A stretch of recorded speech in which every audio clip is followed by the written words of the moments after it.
my daughter didn't make it because of carelessness, and then they didn't even have a heart to stop. Only on 4, a mother making a plea tonight to help find the driver who hit and killed her daughter. Good evening, everyone. I'm Claire Kellett. I'm Courtney Bryant. 28-year-old Megan Hudson was known for her love of animals and fostering pets for stray rescue. But a car ran down Hudson early Saturday morning on South Broadway as she crossed the street to get to her car.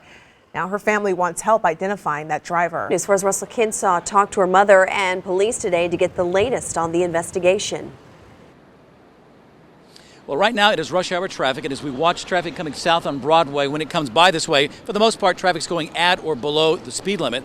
But early Saturday morning, there was a car that came racing down South Broadway, and as Megan Hudson was crossing in this crosswalk, she was struck and killed. Look up above. Check that out. There is a camera with a live feed to the police department right at this intersection. Unfortunately, though, it was pointed in the other direction. Everybody adored her. She had a heart of gold. 28-year-old Megan Hudson had lots of friends, and she had lots of love for animals. She owned 3 pets. Megan and friends had gone to the Cardinals game Friday night and then Ballpark Village. She was going to her car around 1 a.m. when she was hit and killed. She was walking back to her car, crossing the street with her friend. Her friend was in front of her, and thank God made it across the street, and Megan did not. There are conflicting reports whether it was a Jeep Liberty or a Chevy Volt that hit her. What is known is the driver didn't bother to stop to help. There's so many questions. Was he on his phone? Was he messing with the radio?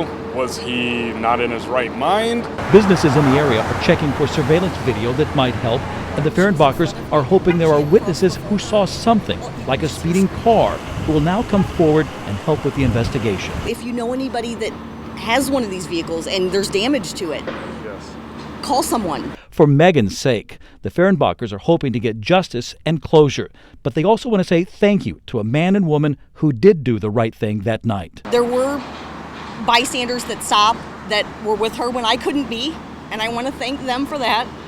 I don't know who you are, but thanks for sitting with her. Megan Hudson was the second pedestrian to be struck and killed in the downtown area this year. But this stretch of Broadway from Walnut a couple of blocks south has had other deadly hit-and-run accidents in the past. The dangerous history of this stretch of road here in St. Louis coming up all new on News 4 at 6. Live downtown, Russell Kinsaw, News 4. Right now, police are investigating after 2